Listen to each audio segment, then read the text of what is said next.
It's all about you. It's all about you, Jesus. I'm sorry, Lord, for the things I made. It's all about you. It's all about you, Jesus. Ulit natin, pagkatap. Hallelujah.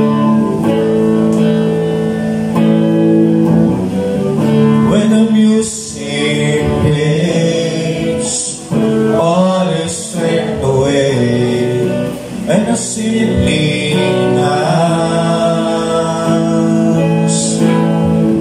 longing just to bring something that's the word that will bless your heart.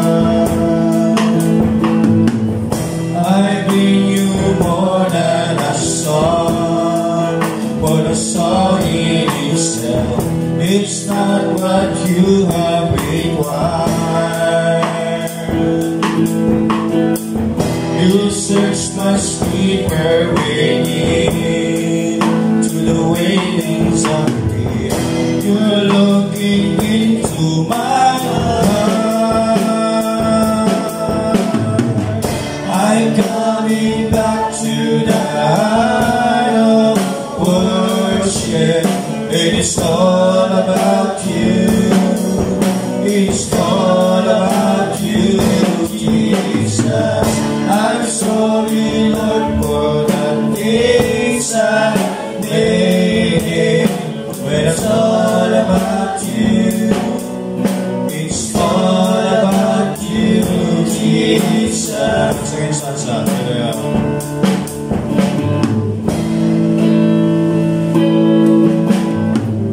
King of endless love, no one could express how much you deserve.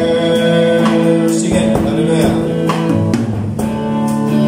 Join me again, Lord. All I have is yours. Receive it there. I bring you more than a song, for a song in itself is not what you have required. You search much deeper within to the way things have been. You're looking into my heart. I'm coming back to the heart of worship, and it's all about you. It's all about you, Jesus. I'm sorry, Lord, for the things I made it. When it's all about you, it's all about you, Jesus. I'm coming back to the heart of worship. It's all about you. It's all about you, Jesus. I'm sorry, Lord, for the things I did. It's all about you. For the last time, hallelujah.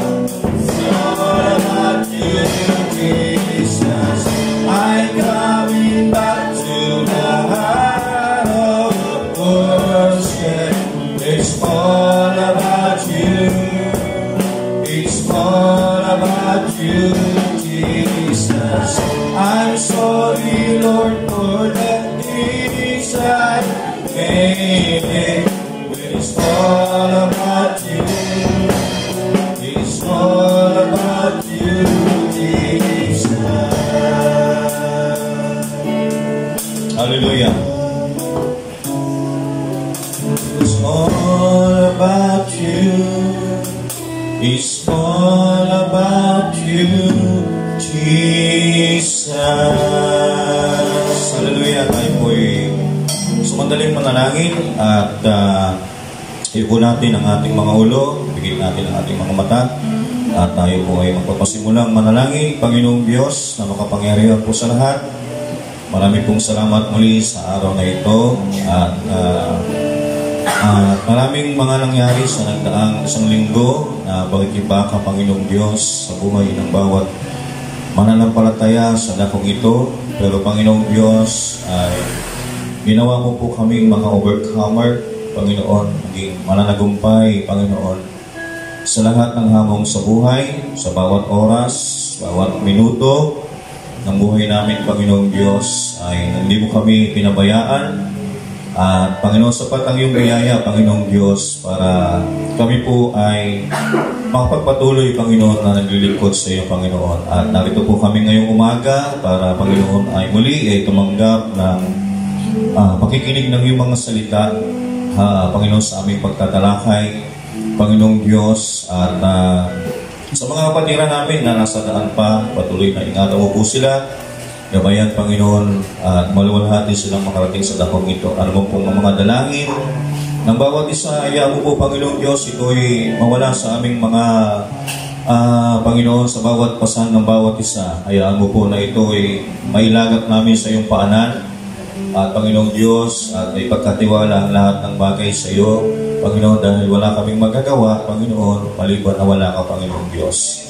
At Panginoon, at sa bawat isa na hindi makakarating, Panginoon, ay ating pong patuloy na in-extend ng iyong mapagpalang kamay.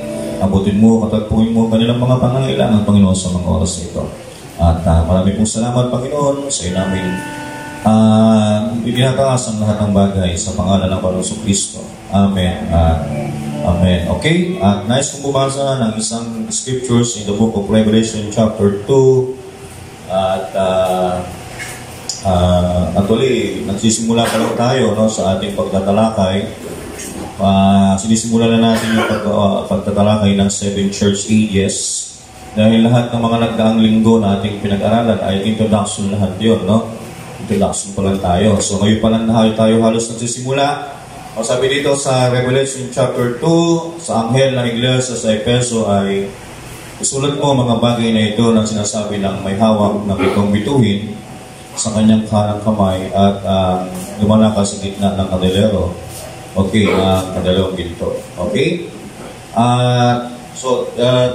Like na tayo sa message is buksan natin yung message na sa book tayo, yan yung blue.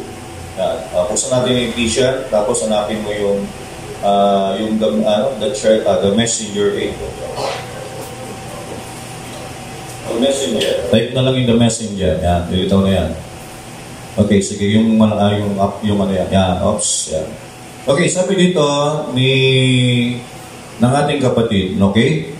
Sabi niya, the messenger, angel. Yung sabihin ng messenger is angel, no? Kaya doon sabi no sa Efeso at sa anghel ng Efeso, ibig sabihin ng anghel ay mensahero, sugo, no?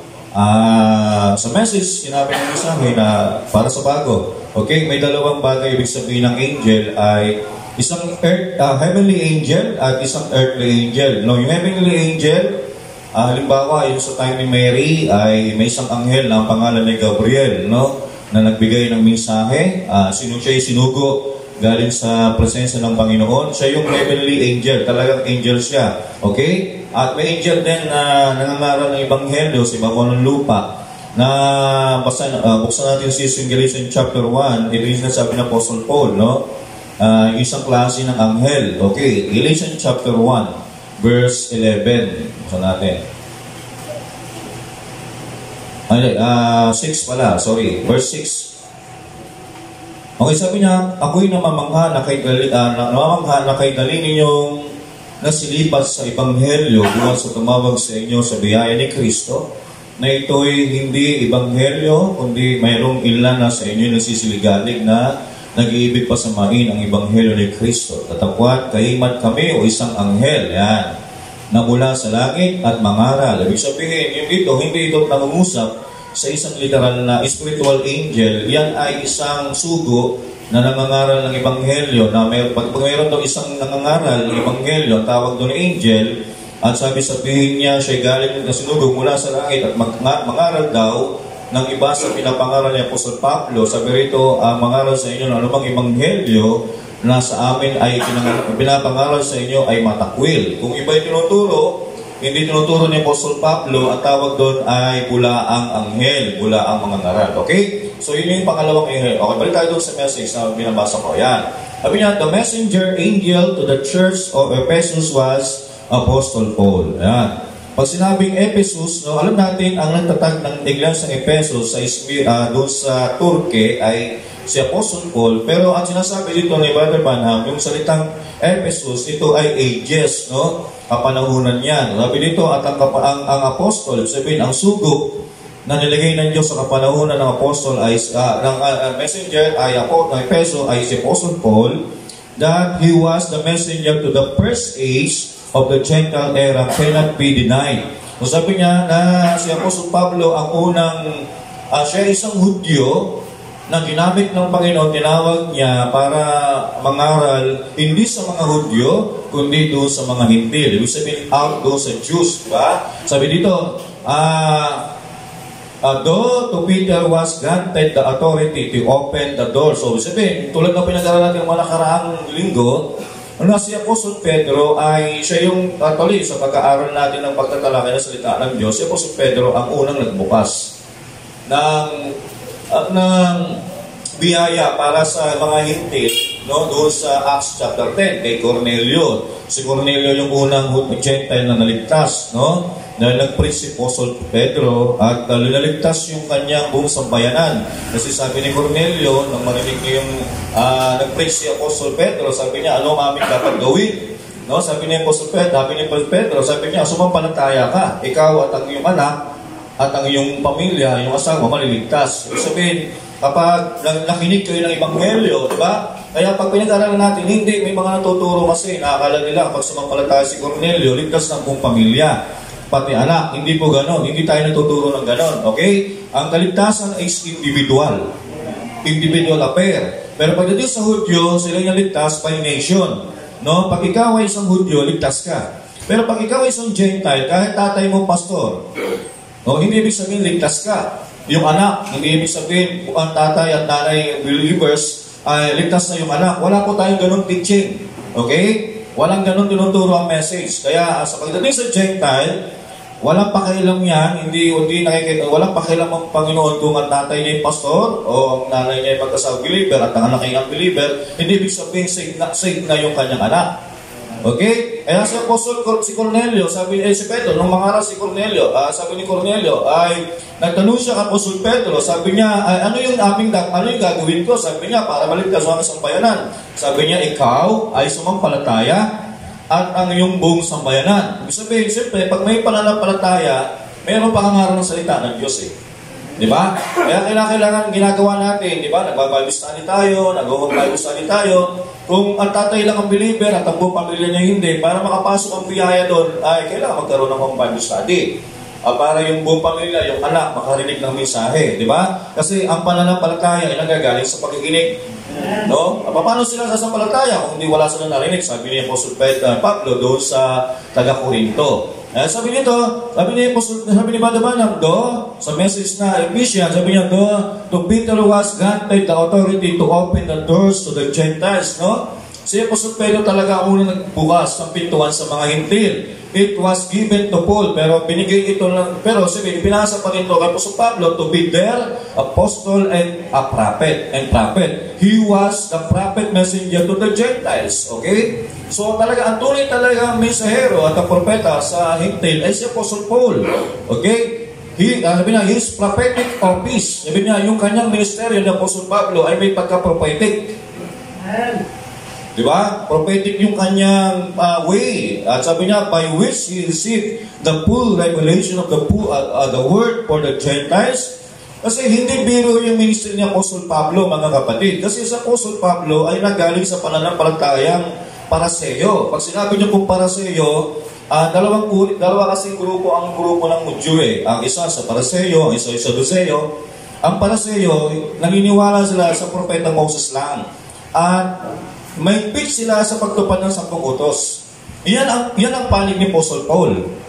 si Apostle Paul, yung paniniwala para sa iyo, nasa panig siya ng Paraseo na naniniwala kay Propeta Moses, pero mahigpit sila sa pagtangan nila sa 10 utos. Ang isa naman sa Paraseo na hindi sila naniniwala sa propeta. Okay? Hindi naniniwala sa propeta yon. Pero Hudyo yun. So, dalawang grupo yan mga kapatid. Kaya sabihin si Apostle Pablo, nung siya na-convert from Paraseo to Christianity, ibig sabihin, iniwan niya yung dati niyang pananampalataya Yung, kaya nga nung panahon ng Apostol Pablo, puro batas kasi yun, puro batas, pinagiiral nun. Pero nung tinawag ng Diyos si Apostol Pablo, ay inalis ng Diyos si Apostol Pablo sa pananampalataya isang Paraseo. At lumagay siya bilang isang punong-puno ng biyaya, isang tao, mga kapatid. No, biyaya yung dala niya Kaya nga sabi doon ng mga Hudyo, 'di ba? Bakit kayo nagtitipon bakit kayo hindi niyo pinagingili ng araw ng Sabat? Pero sinabi din ng Apostol Pablo sa mga taga-Hebreo na ang Sabat ay ang Diyos ay naglaan ng isang araw na Sabat day. Ang tinuturo ni Pablo dito, hindi literal na Sabat, kundi isang spiritual na Sabat. 'Di ba? Tapos sinasabi niya, hindi mo pwedeng ituro sa mga hintil yung pananampalataya ng mga Hudyo kasi iba yung mga hintil Pag tingnan niyo mga kapatid, sinabi ni di ba sa Feast of the Trumpet, tinatawag ng Diyos sa mga Hudyo sa pamamagitan ng mga trompeta. Diba? Pero ang Gentile ay tinatawag ng Diyos sa pagbubukas sa mga selyo. Pag sinabi mga selyo, lahat ng hiwaga. Kaya pag pinag-aralan nyo, mas dakila pa nga ang pagkakapatawag ng Diyos sa mga hintil Kasi pag sinabi yung the opening of the seal, ibig sabihin na the revealing of the word. Diba? Doon tayo tinatawag ng Panginoon kapag, halimbawa, binasa mo yung Bible, ano ibig sabihin ng pitong isang hayop umahaw sa tubig? Sa Bible lang yun. Hindi naiintindihan ng mga Hudyo yun. Pero, pagdating sa mga Gentile, pinipreach yung pinapaliwanag, doon sila tinatawag sa pagbubukas ng salita ng Panginoon. Kaya nga, kahit anong pananampalataya ng Gentile, kasi nilaan tayo ng Diyos, kapag narinig natin ang salita ng Diyos na binubuksan, yun yung selyo. Yung pala yun. No? Kaya doon ka tinatawag ng Panginoon. At doon ka uti-uti manangat. Nakita mo, ano big sabihin ng ganito? Yung ano ba yung panaginip ni Daniel? Hindi mo maintindihan yun. Pero pag pinapaliwanag ng mga radyo, may mga tao talaga pinagkalooban ng Diyos, magbukas ng mga hiwaga, doon tinatawag ng mga hintil, yung pala yun. Yun yung, kaya sabi ni Brother Branham sa message, the Feast of the Trumpet, tinatawag ng Diyos ang mga hintil sa pagbubukas ng hiwaga. Pero may mga taong narinig nila ang hiwaga, pero patingo sa kanila. Alam niyo kung bakit? Hindi sila nakatalaan para doon.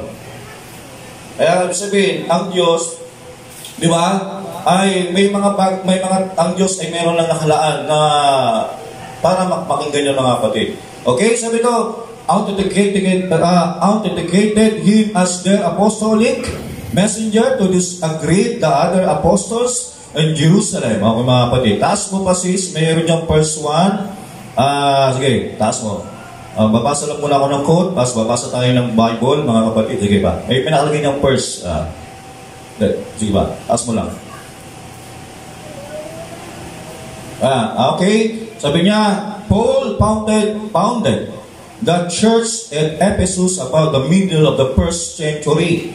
No, this enables us to accept the date of the beginning of the Ephesian church age. No, sabi niya nagpasimula nang itayo, nagpasimula na sa Apostle, nagsimula yung church Ephesian alam 53 AD, no? Yun yung sabi si Apostle Paul na yun. Sabi niya, his manner of ministering to set the pattern that the future messenger were to inspire and actually set the pattern for every true ministers of God. Ibig sabihin, si Apostol Pablo yung pinaka-halimbawa ng mga susunod pang mga mensahero, no? Hanggang sa pang-7. Kaya nga si Brother Branham, no, dinala sa Beyond the Curtain of Time. Sabi niya, si Pablo ba? Ay, nasa si Pablo. Sabi niya, si Apostol Paul ay nasa ibang lugar. Pero sabi niya, kasi si Apostol Pablo hatulan kasama ang kanyang mga tao. Kaya doon natin nalaman, bawat mga mensahero, may mga tao yan nasa sabi, may mga followers yan. Ibig sabihin, hindi tayo hatulan ng Diyos sa mensahe ni Pablo. Di ba? Hatulan tayo ng Diyos sa message of Yahweh, di ba? Sa pamagitan ng ating kinikilalang mensahero sa ating panahon. Sabihin, kumbaga parang ganito yan parang isang section, di ba? Isang building, di ba? Section yan. Di ba? May section 1, section 2, section 3, section 4, hanggang section 7. Pero isang building lang yon. Pero magkakaiba yung section, iba yung section 1. Grupo yun ni Apostol Pablo. Section 2, grupo ni Iranyo. Pero yun ang 7 church ages. Ibig sabihin, hindi mo makikita yung mga followers ni Paul kasi nasa ibang lugar sila. Pero ang tawag pa rin dyan, 6 dimension. Di ba? Sabi ni Brother Banam, hatulan. Si Pablo ba hatulan? Sabi niya, oo, hatulan. Sabi niya, ay una pala, sabi niya, anong tinig? Sabi niya, hindi mo ba alam pagdating ng Panginoon Kristo, ikaw ang kanyang unang pupuntahan kasi ikaw ay isang tagapanguna. Sabi niya, hatulan ka base sa iyong ipinangaral. Sabi niya, kung ano yung si Pablo ba? Sabi pa nga niya, si Pablo ba? Hatulan? Sabi niya, oo. Sabi niya, kung ganun, kung ano yung pinipreach si Paul, yun ang pinareach ko. O, di ba? Sabi ni Pablo, kung sino man tumayong anghel, na iba sa pinapangaral niya ay di ba, itakwil, huwag mo tanggapin. Kaya sabihin, si Pablo ang unang huwaran kung ano yung tinuturo. Basta sabi sa Bible, di ba? Lahat ng naging doktrina ng apostolic doctrine, lahat ng doktrina nila, di ba? Dapat yun sa lahat ng susunod-sunod doon, hindi sila lalayo sa pattern ng kanilang paniniwala ng Apostol Paul. Kasi pag nawala na yung Apostol Paul, sabihin yun ay hindi na tama yung doktrina noon. Di ba? Kaya nga sa church history, sa 7 church ages, malalaman mo bakit dumami relihiyon. Bawat relihiyon may kanya-kanyang paniniwala. Diba? Doon natin malalaman bakit dumami ang relihiyon. Ibig sabihin, bumabalik tayo sa beginning. Diba? Kaya nga trabaho ng prophet messenger sa panahon natin ay back to the beginning. Ibalik niya tayo sa unang pananampalataya. Kung ano talaga yung nawala, mga kapatid. Okay? Okay. So, okay sis, basa tayo ng Bible sa Acts chapter 26. Medyo mahaba to, pero dahan-dahan lang natin. Bible reading muna tayo. Okay, Tagalog tayo. Okay? O sabi dito sa talatang ito, mga kapatid, ang kwento dito sa Acts chapter 26, si Apostle Paul ay parang, hinuli siya ng mga tauhan ng mga Hudyo, tapos ang panahon na to, ang hari sa Judea ay si Agrippa. No, si Agrippa ay isang Hudyo din. Okay? Nung panahon ito, hinuli niya si Apostol Pablo kasi magkakaalam niya Apostol Paul ay isang taga-usig ng unang Kristiyano. Pero ang tataka siya, bakit naging nangyari nung dating taga-usig, naging kakampi? Okay? So ngayon, basahin natin yung buong konteksto nito, itong Acts chapter 26. Sabi dito, at sinabi ni Agrippa kay Pablo, so sabi, nasa harapan si Pablo, ipinamamanig, pinapahintulot sa iyong magsaysay ka sa ganang iyo. Nang magagayoy, iniunat niya Pablo ang kanyang kamay at ginawa ang kanyang pagsasagalang. Ibig sabihin, di ba, si Pablo ay nahaharap sa kaso na parang paglabag sa pananampalatayang Pariseo. Di ba? Kaya nga si Apostol Paul, wala siyang abogado, kundi tinayuan niya ang kanyang sarili bilang siya yung nasasakdal at siya rin yung abogado ng kanyang sarili. Okay? So alam natin si Apostol Pablo, abogado to Di ba? Pagdating sa Apostol Pablo, ang pinakamatalinong naging tinawag ng Diyos sa history. Di ba? Bukod kay Moses, pumapangalawa si Apostol Pablo pagdating sa mga taong kaharaman.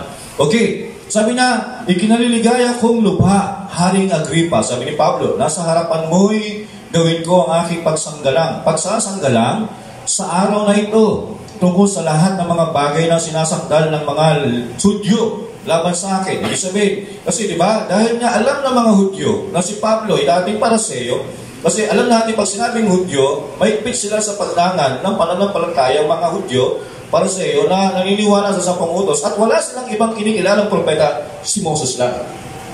Okay? So paglabas kay Moses, mali na yun sa kanila. Yan ang grupo ng mga Pariseo. Okay, lalong-lalo na sapagkat piyasa ka sa lahat ng mga kaugalian, sabi ng Pablo kay Agrippa, at mga suliranin na mayroon ang mga Hudyo. Kaya nga, ipinamamanig ko sa iyo na pagdalitaan mong dinggin ako. Okay, ang akin nga pamumuhay mula sa aming pagkabata na nang unang inugali ko sa gitna ng aking bansa. Okay, at sa Jerusalem, sabi siya isang Hudyo din, ay nalalaman ng lahat ng mga Hudyo. Okay? Na napagtatalasa sila mula palang una kung ibig nila magsisaksi na alinsunod sa lalong mahigpit na sekta ng aming reliyon ay nabuhay akong isang Pariseo.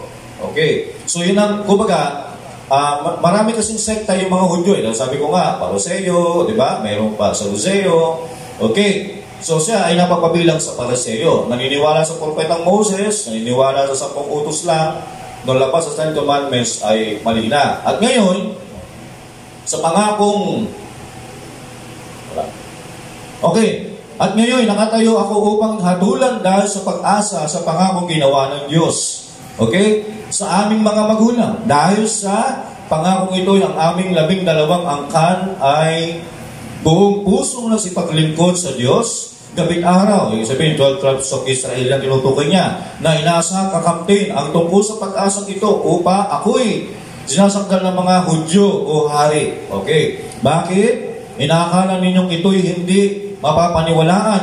Sabi niya, kung binuhay ng Diyos ang mga patay. Yan. O sabihin, nagpipreach na si Pablo ng gano'n. Kasi nung una, hindi gano'n ang pananampalataya ni Pablo.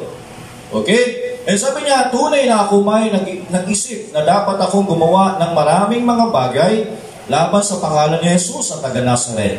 O ngayon, parang pumapanig na siya. Dati siya taga-usig ni Kristo, ni Jesus, pero ngayon parang siya ay tumatayo na sa panig. Okay? Okay, sabi niya, at ginawa ko rin ito sa Jerusalem at kinulong ko sa mga bilangguan ang mga rami sa mga banal. Okay, pagkatanggap ko ng kapamalaan sa mga saserdote, pangulo saserdote, at nang sila'y ipapatay ay ibinibigay ko ang aking pagsang-ayon laban sa kanila. Okay? At madalas sa pagpaparusa ko sa lahat kanila, sa lahat ng mga sinagoga ay pinipilit kong silang magsipamusong at sa kanila ay sila'y pinag-uusik ko hanggang sa mga bayan at ng ibang lupain. Okay, taas pa natin ng konti. Sabi niya, higil dito sa paglalakbay ko. Sabi niya, ito lang, testimony na niya. Sabi niya, paano siya naniwala sa Kristiyanismo? Sabi niya, Haring Agripa, higil dito, sabi niya, sa paglalakbay ko, patungo sa Damasco, nataglay ang kapamalaan at bilin ng mga pangulong saserdote. No? Okay, sabi niya, katanghalian o hari, nakita ko sa daan ang isang ilaw mula sa langit, na lalong maningning kaysa araw at lumiliwanag sa palibot ko at sa mga nagsipaglakbay na kasama ko. At sabi niya, at ng mga subasog sa lupa kaming lahat ay nangatitig. Sabi niya, narinig ko sa isang tinig na sasalita sa akin sa wikang Hebreo, Saulo, Saulo, bakit mo ako pinag-uusig? Mahirap sa iyo na sumikat sa mga tulis. Sabi niya, okay. At sinabi ko, sino kabaga Panginoon? At sinabi ng Panginoon. Dito, kaya makikita niyo mga kapatid. Yung sinasabi ng Apostol Pablo, tinanong niya, kilala niya yung Panginoon. Alam niya, pasinawad niya yung Panginoon eh. Diba? Kasi yung dakilang liwanag kasi nakita ng Apostol Pablo. Kasi nga sabi natin, naniniwala sila kay Moses. At alam natin si Moses ay nakita niya, tinawag si Moses ng Panginoon, nakita niya burning bush. Diba? Kaya si Pablo, meron siyang pagkakakilanlan doon sa pillar of fire, mga kapatid. Kaya sabi niya, nung makita niyo yung dakilang liwanag, ayan sabi niya, Panginoon, sino ka? Diba? Sino ka baga Panginoon? At sinabi ng Panginoon, ako'y si Jesus na iyong pinag-uusig. Sabi niya, kinukwento niya kay Agripa, sabi niya, yung si Moses sa propeta natin, na tinawag sa burning bush at pinangunahan ng bayang Israel ng haliging apoy, yun yung napakita sa akin sa daan ng Damasco, si Jesus yun. Diba? Kinukwento nyo nung kay Haring Agripa, paano siya tinawag ng Panginoon, paano siya na-convert. Sabi ni Brother Branham, hindi ka pwede mag-preach ng salita ng Diyos. Sabi niya, maliban kung paano hindi mo na-experience ang experience si Moses. Saan? Pag hindi mo nakita ang pillar of fire, sabi niya, back to the desert, mga kapatid, di ba? Si Pablo, nakita niya ang Panginoon sa pillar of fire. Pag tayo nasa misahe, pag hindi mo nakita ang misahe na nag-aapoy sa'yo, na nag-aapoy yung salita ng Diyos, yung misahe ng panahon, tapos magpipreach ka, ituturo mo misahe, sabi niya, hindi mo pwedeng i-preach ang message pag hindi mo na-experience yun. Kailangan ma-experience mo yun, that burning bush. Okay? Sabi niya, dalapwat. Okay, magbangon ka. Pero sabi ng tinig, dalapwat, magbangon ka. At ikaw ay tumindig sa iyong mga paa, sapagkat dahil dito'y napakita ako sa iyo upang ihalal kitang ministro at saksi din naman ng mga bagay na nakita mo sa akin ng mga bagay. Sabi niya, pagpapakitaan ko pa sa iyo. Ibig sabihin, meron pang revelation. Sabi niya, kung ano yung pinakita ko sa iyo, nireveal ko sa iyo, sabi niya, pinili kita para, sabi niya, para ipakita ko pa sa iyo, i-reveal ko pa sa iyo mga bagay na dapat mo makita. Sabi niya, na ililigtas kita sa bayan at sa mga hintil, hindi lang sa mga Hudyo, kundi sa mga hintil. Diba? Pagkausap ni Pablo mga Hudyo, kaya niya itong, sabihin dito, kaya niya makipag-talastasan. Pagkausap niya man yung mga hintil, kaya ni Pablo makipag-talastasan. Kasi yan ang ministeryo binigay ng Diyos kay Pablo. At sa kanila ay sinusugo kita. Sabi niya, upang idilat ang kanilang mga mata. Okay, upang sila'y magbalik sa ilaw mula sa kadiliman, mula sa kapangyarihan ni Satanas. Ibig sabihin, pag inilan yung talata, sino nagsasalita? Si Jesus. Di ba? Si Jesus yan. Basahin natin ulit mga kapatid. Tingnan nyo yung talata. Upang idilat mo ang kanilang mga mata, upang sila'y magbalik. Ibig sabihin, dati na sila nasa liwanag. Sinasabi ni Pablo sa Ephesians chapter 1 verse 4, before the foundation of the world, you are chosen before the foundation of the world. Diba? Kaya sabi niya, i-preach mo yung salita ng Panginoon para ibalik mo sila kung saan sila nagaling. O, diba? Kaya ibinabalik lang ng Diyos kung sino yung nakatalaga. Diba? Okay, sabi niya, upang idilat mo ang kanilang mga mata, upang sila ay magbalik sa ilaw mula sa kadiliman at mula sa kapangyarihan ni Satanas hanggang sa Diyos, upang sila ay magsitanggap ng kapatawaran ng mga kasalanan at ng mga mata, ng mana ng kasamahan ng mga pinapaging banal sa pamamagitan ng pananampalataya sa akin. Okay. Sabi niya, dahil nga dito, o Haring Agripa, hindi ako nagsuwail sabi niya, sa pangitain ng pagkalangitan. Kaya nga sabi, siyempre, natataka si Haring Agripa. Kasi sabi niya, Pablo, kilala kita. Kilala ko pagkatao mo. Alam ko, sabi niya, alam ko talagang matapang ka, no? Kumbaga sa yung pananampalataya natin, pinaglalaban mo. Diba? Na pinaglalaban mo yung pananampalataya natin. Pero sabi niya, ano nangyari sa iyo, Pablo? Pero kinuwento ni Pablo, mahirap sa side niya po sa Pablo na sabihin, Haring Agripa, mali ang ating pananampalataya. Diba? Napakahirap. Kaya sabihin mo, paano naging mali ang baptist? Kung baptist ka, mahirap tanggapin mali ang baptist kung nasa baptist ka, di ba? Pag narinig mong misahe, pag nasa Pentecostal ka, mahirap tanggapin sabihin ang message mali ang pananampalatayang Pentecostal. Paano nagkamali ang Pentecostal? Sabihin mali ang pananampalatayang Katoliko, paano nangyari mali ang pananampalatayang Katoliko? Kapakahirap talaga pagka talagang misahe na talaga nag-preach. Di ba? Sabihin mo, mali ang pananampalatayang born again. Di ba? Pag narinig mo mensahe, paano nagkamali? Ano nga inalalangin nila mga kami? Hindi kami pumapatay, hindi kami gumagawa ng masama. Paano naging mali? Diba? Pero, yung ibig sabihin, sinasabi na po sa Pablo, sabi niya, hindi ako naging, sabi niya, kailanman, hindi ako naging suwail sa pangitain ng kalangitan. Sabi niya, yun ang pinangusap sa akin ng langit, di ba? Sabi doon ay,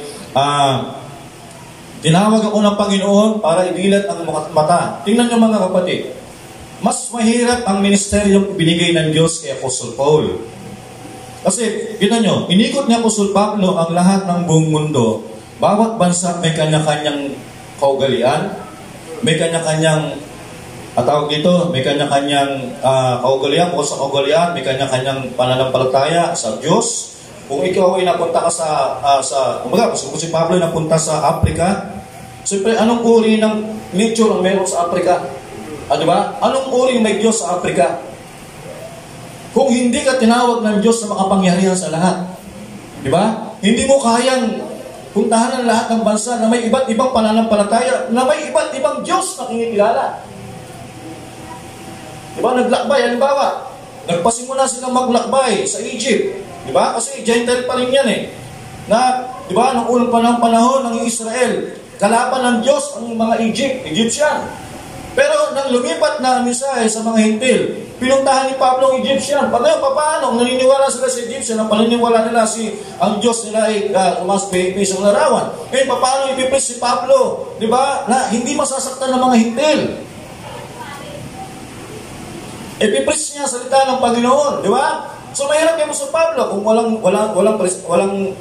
hindi siya pinapatubayan ng Diyos, mga kapatid. Napakahirap ng trip si Pablo. Pero mo, pupunta kasi, diba, sa Roma. Pupunta sa Roma.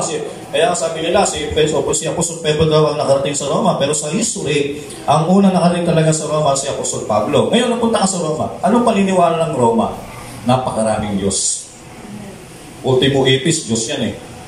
Kaya nga yung mga santo sa kanila, di ba? Nagiging santo lang yan pagpatay na. Lahat ng, di ba? Ultimo pare, santo sa kanila yan pag namatay.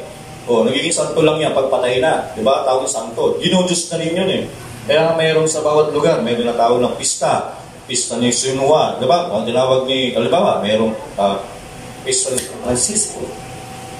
Di ba? Sino yung pista ni Francisco? Kinilala nilang ano yan? Banal. Di ba? Naging banal yan nung namatay. Sabihin kasi nung bubuhay pa siya, ito ay yung ginagawa niya. Nung matay siya, tinawag siya ngayong banal. Kaya sabi ko, papangalanan yung barangay ng Barangay San Francisco. Kaya pag araw ng Francisco, fiesta. Di ba? Yun yung Diyos nila eh.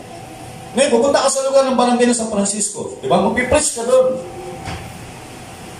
Papakita mo ang tunay na Diyos. Di ba? Papakita mo ang tunay na kung sino tinatawag ng banal sa Bible. Di ba? Sabihin, hindi madali yung ginagawa. Nag-preach ka sa mga Gentile. Pag hindi talaga hindi sila hinirang ng Panginoon na marinig nila tamang liwanag, mga kapatid, hindi sila mabubuksan. Pero sabihin natin, lahat naman ang pinagdalhan ng Diyos kay Apostol Pablo ay mga hinirang ng Panginoon. Diba? Kaya sabi ni Apostol Pablo, sabi niya sa preach niya, sabi niya, una, diba? Ganito yun eh. Bakit ikaw, mahirap kasi bakit? Kasi pag Hudyo ka, alam mo yung kaugalian ng Hudyo. Diba? Nasanay ka kung ano yung paniniwala ng Hudyo. Yung sabihin, diba? Halimbawa, ano yung mga pagkain ng Hudyo? Pupunta ka sa hintil, siyempre makikisama ka yung pagkain nila. Halimbawa, Skotik. Kakain ka doon. Hindi mo po pwedeng sabihin na hindi ako kumakain ng mga Skotik. Diba? Kasi kailangan pag humayo ka, nag-evangelism ka, nag-evangelize ka, nag-missionary ka, sabihin, hindi lang ipipreach mo salita ng Panginoon, kailangan matuto ka rin kung ano naging kaugalian nila. Diba? Kung sila ay umiinom ng tubig, diba? Pumunta ka sa isang lugar, nag-evangelism ka, pumunta ka sa isang lugar ng sementeryo, at doon sila kumukuha ng tubig sa puso malapit sa sementeryo. Diba? Migit sila doon, lagay sila sa isang baso, binigyan ka ng tubig. Inumin mo yun. Kasi bakit? Kailangan mo pakisamahan kung ano yung nagiging kaugalian nila. Kailangan mo pakisamahan. Kasi bakit? Kasi yun ang isang bagay para may preach mo yung Word of God. Diba? Hindi po pwede yung pupunta ka doon. May aircon ba dito? May kwarto ba dito meron akong evangelism dito. Pinadala ko ng Panginoon sa loob ng 7 araw. Magpipreach ako. Pero meron ba dito hotel na pwedeng doon ako, mag-stay ako. Tapos pupunta ka sa squatter, di ba? Para hindi akma yun eh. Kaya mahirap sa tayo ni Apostol Pablo. Kaya si Apostol Pablo, naranasan niya, di ba? Sa kwento ng Bible, naranasan niya na yung barko, tatawid siya ng dagat, na halos lumubog yung barko. Tapos lumalagoy siya. Tapos sabi doon siya natuklaw ng pinakamamandag na ahas sa dagat. Di ba? Nahalos yung kamatay ni Pablo. Sabi ng Bible, di ba? Pero sabi niya, ayun, ang pinakamamandag kasing ahas sa dagat eh. Di ba? Pag kinagat ka nun, ilang minuto. Pero nalampasan ni Pablo yun eh, lahat ng bagay. Naranasan ni Pablo na mabilanggo. Saan ba siya nabilanggo? Nang siya napunta sa Roma, binakulong siya doon. Pero hindi pa rin nabigil lang si Pablo. Kahit siya may rayas na kalagay siya. May kamay siya, may papel, may ballpen, sumulat. Ang sabi niya, at ang sulat ni Pablo sa mga taga-Roma, pinadala niya, sabi niya kay Timothy, ipadalin mo to sa Roma. Diba? Kaya nga kahit na nung nakulong na si Pablo, diba, inutusan na lang yung mga manggagawa niya, bumisita kay Pablo, pero dala-dala yung sulat ni Pablo. Sila ngayon nagpipraise. Kung sabi, kahit nakabilang mo si Pablo, pero yung mga naging followers ni Pablo, yun yung nagpatuloy sila. Timothy, sila Agrippa, lahat ng mga naging followers ni Pablo. Kasi hindi pwede maputol yung layunin ng Panginoon ay talagang ipalaganap sa mga hintil ang lahat ng salita ng Panginoon. Okay, sabi ni Pablo dito, kaya sabi niya, dahil Dahil sa mga huli, sabi niya, dahil nga dito, o Haring Agripa, hindi ako naging suwail sa pangitain ng kalangitan. Okay? Kundi nangaral akong una-una sa mga taga-Damasco. Okay? At sa Jerusalem, hindi naman. At sa buong lupain ng Judea, at gayon din sa mga hintil. At sila'y mangagsisi at mangagbalik loob sa Diyos. Sabi niya, at nangagsisigawa ng mga gawang karapat-dapat sa pagsisisi. Dahil dito'y hinuli ako ng mga Hudyo sa templo. Yan. Di ba? Ngayon sabi niya, pinagsisikapang ako'y patayin ng aking tamuhin nga ang tulong ng mula sa Diyos ay nanatili ako hanggang sa araw na ito. Kasi pag tinilan niyo yung pagkatawag kay Apostol Pablo talaga, Acts chapter 9 yan verse 9, tinawag si Apostol Pablo. Chapter 26 tayo. Ibig sabihin, pag tinignan nyo yung history, napakalayo na naabot ni Pablo, mga kapatid. Okay? So marami nang nangyari sa buhay niya. Okay, hanggang sa araw na ito, at nagpapatuto, sabi na, sa maliliit na gayon din na malalaki, na wala akong sinasabing anuman kundi ang sinabi ng mga propeta at ni Moses na mangyayari. Kita nyo, sabi niya, Haring Agripa, wala akong ginagawa, hindi ako nagturo ng mali. Sabi niya, kung ano yung paniniwala, naniniwala tayo kay Moses, naniniwala din ako kay Moses. Pero sinasabi ni Moses, tandaan ninyo na mayroong pagkatapos ko, sabi ni Moses, Deuteronomy 18:18, sabi niya, na darating ang panahon na mayroong isang propeta ang lilitaw sa akin. At si Jesus Cristo yun, tinutukoy na po si Pablo. Diba? Sabi niya dito, naniniwala ako sa mga propeta. Sabi niya, Haring Agripa, at kay Moses. Sabi niya, naniniwala ako. Sabi niya, sa Baptist, naniniwala ako sa paniniwala nyo na eternal security. Diba? Tama yan. Pero hindi ako naniniwala sa tatlong persona.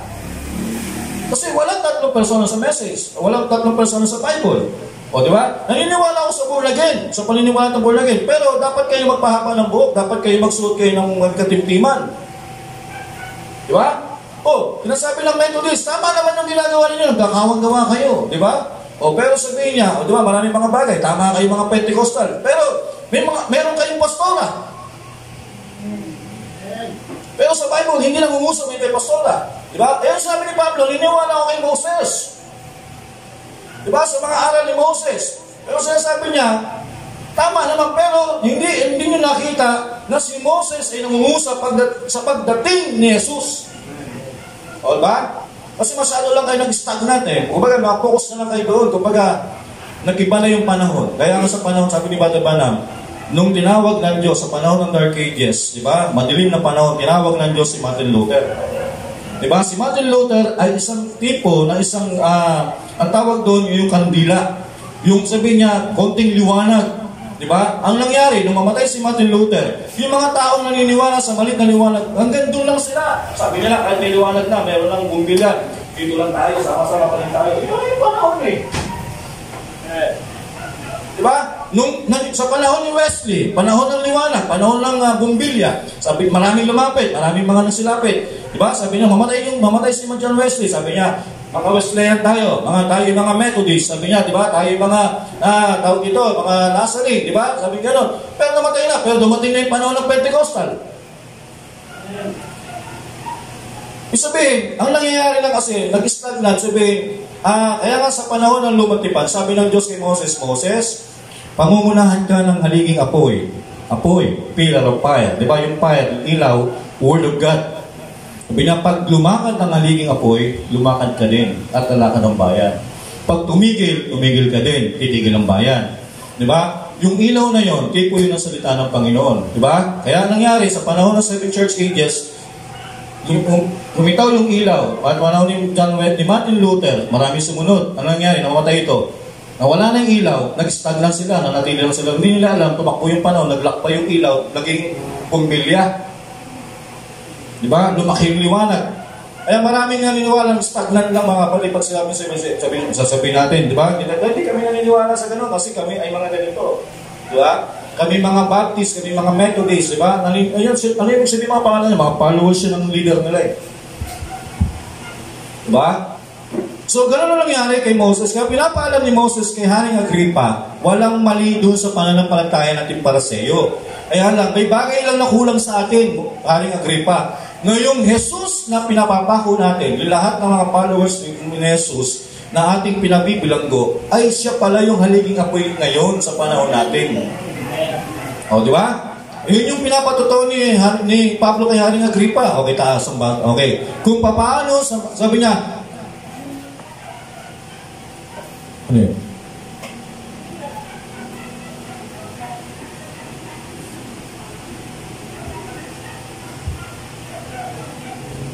Okay, sabi niya, kung paano na ang Kristo ay kailangan maghirap at kung paano na siya muna sa pamamagitan ng pagkabuhay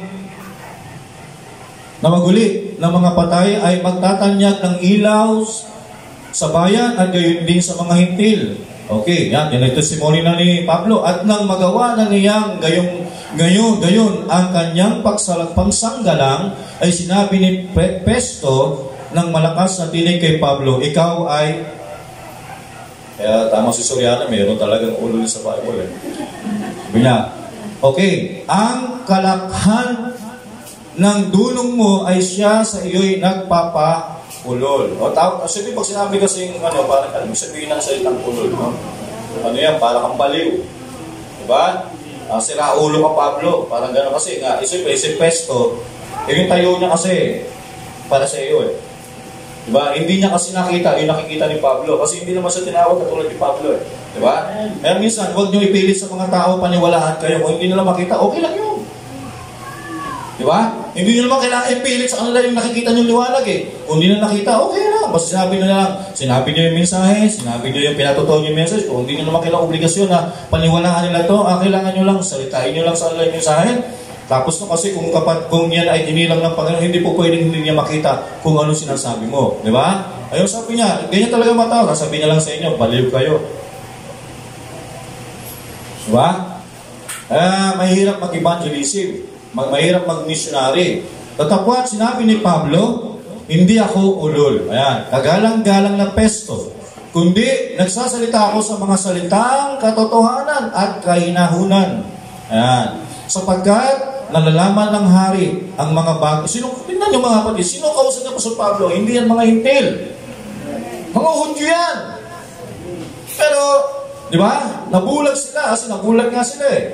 Sabi niya, sapagkat nalalaman ng hari ang mga bagay na ito, nasa kanya'y nagsasalita naman ako ng buong laya, sapagkat naniniwala ako na sa kanya'y walang naliligid sa mga bagay na ito, sapagkat ito'y hindi ginawa ng isang sulok. Okay.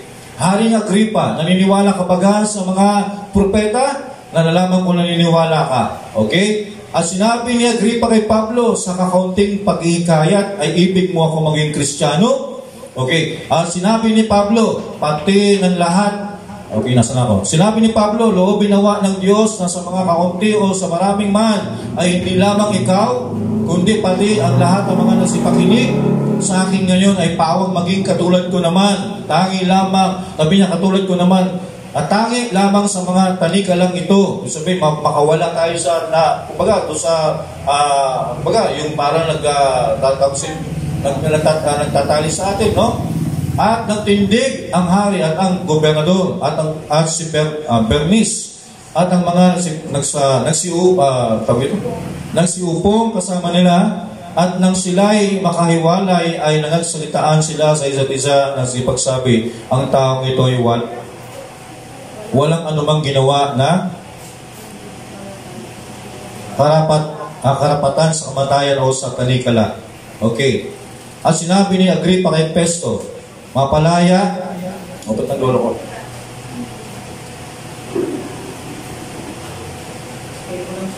Ha? At sinabi ni Agripa kay Festo, mapalaya sana ang taong ito kung hindi naghabol kay Caesar. Okay. So, ibig sabihin, parang sa maiksing panahon, na-convert si Agripa at yung iba pa, di ba? So ngayon, si Festo lang ang hindi masyadong kasi parang nakapagbitaw siya ng hindi maganda kay Apostol Pablo, mga kapatid. Pero sabihin mga kapatid, no, pag tinignan natin yung unang sugo ng Panginoon sa mga hintil, si Apostol Pablo, sabi ko nga kanina, hindi po madali yung ginawa ni Apostol Pablo. Kasi yung ministeryo niya, mas maganda na nga lang halimbawa kung sinugo ka ng Panginoon sa Cavite, dito ka lang sa Cavite. Sabihin, alam mo yung mga sistema ng Cavite, di ba? Pag Caviteño, di ba? Sabi mo Caviteño, dapat Caviteño, di ba? Sabi mo, maraming mga baby Armalite yan dyan. O, di ba? Ayun yung mga ugali, mga Caviteño, yung mga uwi ng Caviteño dito, alam mo naman yun na, baga, sabi nga nila, pagka urihin ng Caviteño, hindi yan talaga yung mga magugulo. Yung mga nagpupanwari ng Caviteño, yun yung mga magugulo. Kaya pag tinignan mo yung mga ugali ng Caviteño talaga, di ba? Nung unang panahon, sabi nga nila ay, matatapang sila, pero mabait. Diba? Kaya lang, huwag ka lang magsasalita ng against sa kamay nyo kasi nung araw, dito sa Cavite, puso talaga yung tao na ating-anting. Diba? Yun yung parang Diyos nila eh. Diba? Kaya medyo, siyempre, pag ikaw ay nasa Cavite ka, dapat alamin mo yung kaugalian. Kasi papasukin mo yun eh. Si Pablo, yun ang isang bagay na pinag-aralan niya. Diba sabi ni Pablo, nung ako'y Hudyo, ako'y nagpaka-Hudyo. Ako'y nasa Hudyo, ako'y nagpaka-Hudyo. Nung ako'y nasa Hintil, ako'y nagpaka-Hintil. Diba? Kaya sabi ni Pablo, pag kayo pumunta ka sa ibang lugar at may pinakain sa inyo, huwag na kayo magtanong. Kasi sabihin nyo ba, hinandog mo to sa Diyos-Diyosan? Kung hindi naman, sabi ni Pablo, diba kasi sabi ni Pablo, sabi niya, kung hindi inyo alam, at sabi niya, at wala kayong buti, at hindi niyo alam na yun ay hinihain, sabi niya, kainin nyo lang yun, pero pag alam nyo ay hinihain sa Diyos-Diyosan, huwag nyo nang kainin. Ano yung sinasabi? Diba, pumunta ka sa piyesta. Hindi naman sinasadya. Nagkataon, pero sa ngayon, posible hindi mo malaman pesta eh. Nung araw, hindi mo talaga malalaman. Bakit sinasabing nung araw, hindi mo malaman? Kasi ngayon, paano mo malalaman pesta? Ha? Ha? Posible naman pagpunta mo pa lang sa General Trias, marami naman nakasabing na ganun-ganun sa ay, pesta dito. Di ba? Nung araw, hindi mo alam ng pesta eh, kasi nga, walang mga banner. Kaya minsan pupunta ka sa lugar, ang dami nakaligay sa kalsada. Ay, pesta pala dito. Ay, makapesta nga. O, di ba? Halimbawa, pesta. Sabi ni Pablo, kung pumunta ka sa isang lugar, halimbawa, nagkatao, pumunta ka sa isang lugar, at nandun ka na, at hindi mo alam pesta, naghain sila ng pagkain, kainin mo. Pero sa mga Hudyo, bawal yun. Di ba? Pero si Pablo, sabi ko na, pakihirap na yung turo ni Pablo eh, di ba? Halimbawa, hindi mo alam piyesta, nagluto. Sabi mo, ano kinalaman ng nagluto? Sambat, nagluto ng pagkain. Alam mo, minuto, pansit, spaghetti, iniyan sa lamesa. Tingin nyo, para kanina yun? Sa bisita? Hindi. Alay nila yun para sa Diyos-Diyosan nila. Sino ang Diyos nila? Halimbawa, si San Francisco. Tapos pumunta ka doon. Nagkataon, may mesa kami. Yun yung kasalanan. Kasi bakit? Binigay yung pagkain na yun, iniyala yun para yun sa Diyos nila doon sa lugar na yun. Kaya, di ba? Kaya nga may paniniwalang Muslim, pag walang halal, di ba? Wag mo kakainin yan. Kasi, kumbaga sa nila, yung merong halal, nasala na nila yun. Ngayon sa dating daan naman, pag may halal, bawal. Kasi sabi nila, Diyos nilang nagdasal doon eh. Yun naman panig Soriano, di ba? Lahat ng halal, huwag nung kakainin, may halal. Kasi bawal sa atin yan. Kasi yung lahat ng halal, ang Diyos nila yan si Muhammad. Si Allah. May bawal sa atin yun. Di ba? May mga ganung mga bagay. So, hindi mo maintindihan ngayon. Kaya sabi nga, dahil nga maraming batas. Pero hindi, yun nga yung sinasabi natin na pag hindi mo alam ng piyesta, nagkataong pumunta ka doon, at sabi mo, hindi mo pwede, piyesta pala dito, wala ka na magagawa, yan doon ka na eh. Pag nagbigay ng pagkain doon, huwag ka na magtanong. Di ako kumakain ng bawal. Kasi nandun sa Jesus. Huwag mo na, sabi ni Pablo, kasi matitisod yung pinuntahan mo. Diba, sabi ni Pablo, hindi naman nagpaparumi sa isang tao, pumapasok sa bibig. Kasi lalabas din naman yun sa puwet. Pero ang nagpapasama sa tao, nanggagaling yun sa puso. Diba? Ayun sabi, pero sa Hudyo, bawal talaga yun. Pero kay Pablo, kailangan niyang pakisamahan yun. O diba, halimbawa, pumunta ka sa isang lugar sa Africa, hinahinang ka ng mga ipis, pagkain sa kanila, dito sa lugar nyo, pagkain yun. Pero nagkataong pagkain nila yun, wala ka magagawa, kainin mo. Diba? Ang sabihin mo, hindi ako Sabihin niya, hindi nga ako kumakain ng gulay na, kahit na sabihin mo, hindi ako kumakain ng bagong, pero dahil nagpagaling, wala akong magagawa, hindi kakain ako.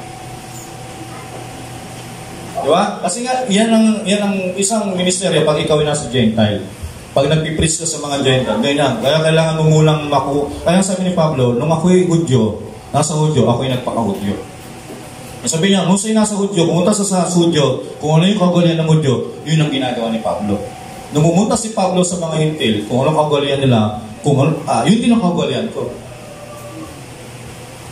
Pero sinasabi lang ni Pablo, sabi niya sa Acts 19, sabi doon, wala akong pinagbabawal sa mga Hintil, kundi sabi niya, ang kumain lang ng binigtik na hayop at kumain ng dugo. Yan lang ang bawal. Huwag niyong pipilit na pwede na po sa atin kumain ng dugo. Bawal nga eh. Ano sabi ni Pablo? Ang sino mang mangaral na iba sa amin pinapangaral ay huwag niyong tanggap. Halimbawa, hindi mo naman pwede sabihin, hindi ko po kasi alam ng dugo, imposible naman, Brad. Alam mo naman talaga ang dugo. Pero yung, bumili ka ng baboy, hindi mo alam botcha. Wala tayong magagawa doon, di ba? Halimbawa, isang haso, bumili ka ng kambing, ang pagkapatay sa kanila, binigtik, na hindi agad nilabos ang dugo. Actually, bawal talaga yun. Diba? Kaya nga sabihin natin, yung balot, bawal yan eh. Diba? Kasi bakit? Kasi nga, yung balot, yung sisiw na yan, namatay lang siya. Diba? Buhay pa yun. Tapos nilagay mo sa kumukulong tubig, pinatay mo. Hindi lumabas yung dugo. Kaya ang tawag, binigtik yun. Kaya bawal yun. Diba? Kaya okay lang pag bumili kayo. Pag bilang po, yung balot, penoy. Huwag mo bilhin yung balot, bumili ka, penoy. Kasi wala pang sisiw. Okay. So yun yung mga bagay na yung mga kapatid, di ba? Kaya nga pagdating sa mga Hintil, iba-iba kasi ng mga kagalian tayo, di ba? May mga iba-ibang depende yan sa iba't ibang lugar. Dito nga sa Pilipinas, napakarami na. Dito ba Pilipinas, iba-iba ng kagalian ng mga tao dito eh. Di ba? Pag punta ka sa Ita, kunin mo yung kagalian nila. Kasi para may pasok mo, paano may papasok? Ano ba? Hindi ka agad magpipreach na, sinasabi ni Brother Banam, sinasabi ni Brother Banam ganito. Hindi mo kailangan sabihin yun eh. Kasi bakit? Tingnan mo yung paniniwala ng mga Ita. Pag-ising sumaga yan, nakaharap yan sa araw eh. Kasi Diyos nila yun eh. Minsan, kalikasan ng Diyos nila. Ngayon, paano mo ipapasok ang mensahe? Diba? Una, hindi mo agad babasagin yung paniniwala nila. Kasi pag binasag mo ganyan paniniwala nila, tapos na. Wala ng biyaya. Kailangan pag pumunta ka doon, kaya nga, kailangan una, alamin mo yung kanilang balian, alamin mo yung kanilang paniniwala, di ba? Para makita mo, at hindi mo agad sila babasagin doon sa paniniwala. Kailangan gumawa ka ng ibang bagay, paano mo sila maging kaibigan. Kasi pag naging kaibigan na kayo, di ba? Pag magkaibigan na kayo, sabihin na, ba't ka nga pala lumulog sa araw? Di ba? Sabihin, ito kasi naging kawalian namin. Ikaw naman kapag, sabi niya, Brad, ikaw naman, ako po kasi naniniwala ako sa salita. Naniniwala ka sa Bible? Naniniwala ka ba na si Jesus ay ganito? Di ba? Isi-share mo na. Kapag pag binigla mo kaya, kailangan maging kaibigan muna kayo. Yung kinakain niya, kainin mo muna. Diba? Kaya mahirap sa paniniwala ni Pablo eh. Diba? Sa panahon kasi, from Jew, nasanay siya sa kagalian ng Hudyo, tapos lumibot siya sa ibang buong mundo na iba-ibang kagalian, lahat yun, pinakisamahan ni Pablo yun. Kaya sabi niya, huwag mong hamakin ang kumakain ng gatas sa kumakain ng karne. Pag kumakain ng karne, kausap mo matitigas ng mga pag-aaral, di kumain ka, di magtapata ka karne sa karne. Pero pag gatas ang kausap mo, huwag mong magpakain ng karne, gumatas ka rin. Diba? Kaya sabi ni Pablo, balansuhin mo yung mga bagay na yan. Kaya sabi niya, para kasi hindi mo kasi mako-convert ng mga Hintil kung ganyan ang gagawin mo. Kaya sabi niya kay Pablo, paano mo mako-convert ng mga Hintil kung ikaw ang manguwi sa Hudyo, di ba? Na hindi ka nagpapaka-Hudyo sa mga Hintil. Diba? Kaya mahirap eh, diba? Pero, very special ang ministry ni Pablo, mga kapatid, pagdating sa panahon natin, para makarating lang sa atin ang Ebanghelyo. At pagkatapos nito, diba?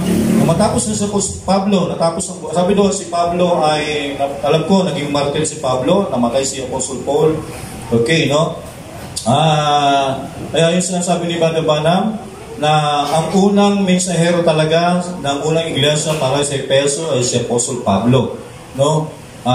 Kumbaga, ano yan eh? Kumbaga, walang ibang tao pwedeng talagang ipagkatiwala ng Diyos ang salga sa Apostol Pablo lang. Kasi Apostol Pablo, no, meron siyang ugali na madali niyang pakibayan ng mga. Tsaka si Pablo, hindi niya, ibig dito, pinakita niya yung, di ba, si Pablo, nagka-tent maker siya, di ba? Hindi niya inasa yung kanyang ministeryo. Alam niya, marami siyang mga missionary na pinupuntang mga bansa, mga kapatid. Pero si Pablo, yung pagkain niyang personal, minsan hindi niya na yung pinapaubaya sa mga iglesia eh. Si Pablo ay nagtrabaho siya ng tent maker si Pablo. Tapos marami siya mga na-convert na iglesia, na itayong iglesia, at sila ay nagbibigay ng mga abuloy. Kapag si Pablo ay nagsimulang mag-missionary, diba, pupunta sa Corinto, titipunin nila yung kanilang pera, sabi, ibigay po sa Pablo, ibigay mo ito po Pablo para makatulong sa pagmimisyon. Diba? Kasi natawid dagat eh. Diba? Pero sabi nga ng Bible, ang pinakatumulong kay Pablo ay alam ko, ang taga Thessalonica. Yung pinakamahirap na iglesia. Ang pinakamayamang iglesia ay Corinto. Diba? Pero ang tumulong sa kanya kay Pablo ay ang taga Thessalonica. No? Sabihin, lahat ng church na napunta ni Pablo, na itayo ni Pablo, yun yung mga tumulong sa kanya para may pagpatuloy niya yung pagmimisyon sa ibang lugar, mga kapatid. So si Pablo ang unang ginamit ng Diyos na mensahero sa panahon nating mga Hintil. Okay? So ngayon, yun yung unang kapanahonan. Pero ang pinag-usapan pala natin ay to the angel of church of Ephesus. Pero wala pa tayo sa pinakalaman ng Ephesus, mga kapatid, no? Tatalakayin pa lang natin sa mga susunod yan. Ang binuksan pa lang natin ay si Pablo ang unang anghel. Balikan niya natin yung Revelation chapter 1 at 2 para makita natin talata. At close ko na kasi okay. Sabi dito sa anghel ng iglesia sa Efeso, yung sinabing anghel, sugo sa iglesyang Efeso, kapanahon ng Efeso. Okay? So, yun si Pablo yun, yung anghel na yan. Okay? Para sa panahon ng Efeso. So, ang Efeso, yan yung panahon ng unang iglesyang Hintil na so nakita natin yung minister ng ginawa ni Apostol Pablo, no? Sa konting pagtatalakay natin. Okay, so ganun lang siguro yung gusto kong ipakita sa araw na ito at naway pinagpala kayo ng Panginoon sa maiksing pagtatalakay. Okay?